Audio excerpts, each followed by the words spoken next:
En la primera parte de este video vimos qué son las mezclas y algunos de los métodos de separación de mezclas que se basan en propiedades físicas de los componentes para hacer la separación. Ahora vamos a continuar con algunos de estos y además vamos a ver los métodos de separación de mezclas que se basan en propiedades químicas. Así que vamos a comenzar. En la primera parte vimos métodos como la filtración, la decantación, la cristalización y la evaporación. Ahora sigamos con otro. Este se llama la separación magnética y como su nombre lo indica, lo que usa son las propiedades magnéticas de los componentes de la mezcla para separarlos. Este método es súper usado cuando queremos separar componentes de naturaleza ferrosa, es decir, que contienen hierro, de una mezcla. Se usa mucho, por ejemplo, en reciclaje y también en minería, y lo que hacemos es poner un imán que lo que va a hacer es atrapar todas las partículas que contienen hierro y separarlas, por ejemplo, de un medio sólido o de un medio líquido. El siguiente método de separación se llama la centrifugación. En este método lo que vamos a hacer es que vamos a tomar una mezcla, generalmente entre un líquido y un sólido o entre dos líquidos que están en suspensión. Y lo que vamos a hacer es ponerlo en una máquina que se llama una centrífuga. Esta máquina lo que hace es girar nuestra mezcla y someterla a altas fuerzas G. Lo que va a pasar es que el componente que está en suspensión va a precipitarse al fondo formando un pequeño precipitado que vamos a separar fácilmente de nuestro líquido. Es un método que se usa muchísimo, no solo en la industria química, en la minería, sino también lo podemos ver en la separación de los componentes de la sangre en muchísimos laboratorios médicos del mundo. Otro método que tenemos es algo que se le llama el tamizado. El tamizado es un método que se parece muchísimo al filtrado. También se basa en la diferencia de tamaños que puede existir en una mezcla, solo que este suele aplicarse a mezclas entre sólidos y es muy usado también en muchísimas industrias. Se usa en la industria de los alimentos, por ejemplo, para separar granos, pero también se usa en la industria de la minería para obtener diferentes tamaños de roca. Es súper usado y como lo ven es bastante simple. Básicamente lo que vamos a hacer es poner una malla o un tamiz, como suele conocérsele, con un tamaño específico de poro que va a permitir pasar ciertos componentes de nuestra mezcla. Y el siguiente método es un método que se basa en las diferencias en los puntos de ebullición de los componentes de una mezcla. A este método se le llama la destilación y es súper importante a nivel industrial y también a nivel de laboratorio de química. Un muy buen ejemplo de la aplicación de la destilación es la separación que hacemos de los componentes del petróleo. Aquí lo que hacemos es calentar el petróleo y dado que el petróleo es una mezcla hecha de muchísimos tipos de sustancias con diferentes puntos de ebullición, estas van a empezar a evaporarse y abandonar la mezcla líquida y luego lo que vamos a hacer es tomar ese vapor y enfriarlo para obtener el componente en forma líquida. Usualmente un aparato que asociamos a la destilación es esto que aparece aquí. Esto se usa en un laboratorio de química y es un montaje de destilación simple. Aquí lo que tenemos es inicialmente un recipiente que va a contener esa mezcla que vamos a separar. También tenemos un elemento que va a calentar esta mezcla y posteriormente los vapores van a viajar por algo que se llama un condensador, que no es más que un tubo de vidrio por el que está circulando agua y que va a permitir que ese vapor se convierta en líquido para ser recogido en el otro recipiente. Este montaje se llama destilación simple precisamente porque nos va a permitir separar mezclas que apenas contienen dos componentes. Pero si ya queremos hacer una separación mucho más fina, tenemos que agregar algo que se llama una columna de fraccionamiento, que es lo que tenemos aquí en esta imagen. Esto lo que nos va a permitir es separar mezclas que son mucho más complejas, porque lo que va a generar es algo que se llaman unos platos de destilación, que no es más que equilibrios térmicos a través de la columna. Esos pequeños piquitos que tenemos lo que nos generan es que tenemos un gradiente de temperatura muchísimo más grande que va a permitir que diferentes compuestos con puntos de ebullición cercanos sean más fácilmente separados.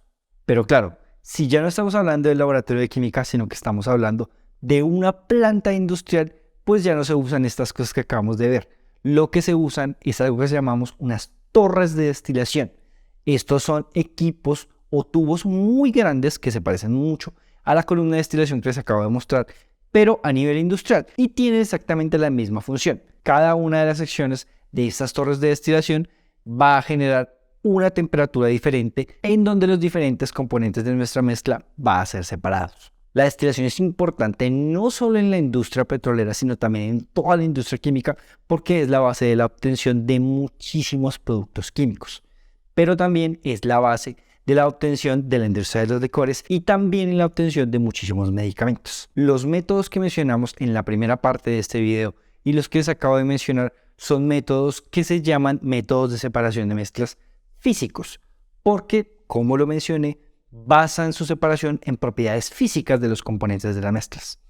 Pero también hay métodos de separación de mezclas químicos, y lo que van a hacer es que van a basar su separación en generar una reacción química con alguno de los componentes de la mezcla que queremos separar. Un ejemplo de esto es el método que llamamos la precipitación. Como su nombre indica, la precipitación se basa en que vamos a hacer que uno de los componentes de la mezcla precipite hasta el fondo del recipiente de donde tenemos la mezcla. Sin embargo, a diferencia de la decantación, en donde la separación se hace de manera natural, aquí lo que vamos a hacer es generar una reacción química. Un buen ejemplo de esto es la separación de la plata que está disuelta en el agua. Aquí tenemos un ejemplo de una reacción en la que vamos a agregar ácido clorhídrico a una solución de nitrato de plata. Y aquí lo que sucede es que se forma cloruro de plata, que es altamente insoluble en el agua y lo que va a hacer es decantarse hasta el fondo. Una vez tenemos esto, lo que hemos hecho es separar toda la plata de la mezcla inicial y ahora la tenemos en forma de cloro de plata que luego podemos purificar para convertirlo en plata.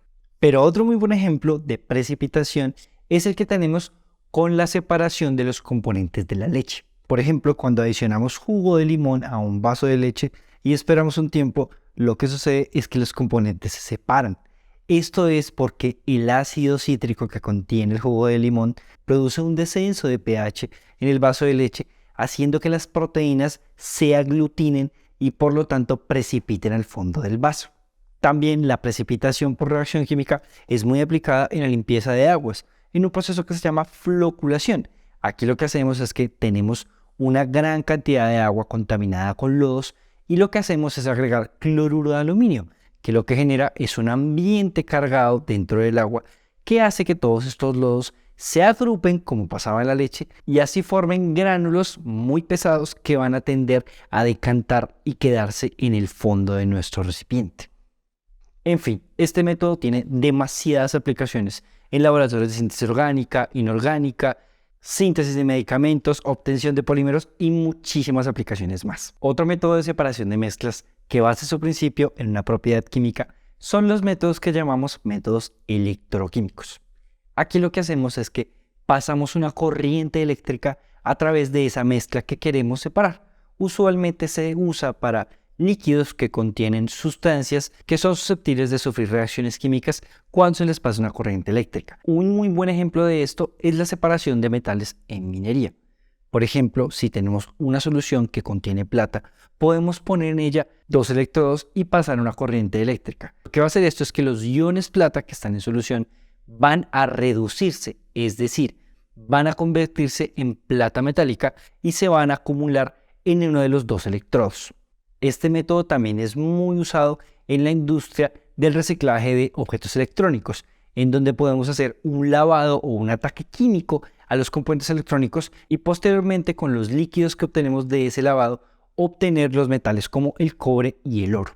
En fin, hay muchísimos métodos, pero solo quería mencionarles algunos de los más importantes. Aquí vamos a dejar el video. Espero que les haya gustado, que hayan aprendido. No olviden mostrarle este video a esas 2 personas que ustedes saben que aún no han entendido este tema y también a sus profesores para que el conocimiento pueda expandirse muchísimo más. Gracias por ver el video y hasta la próxima.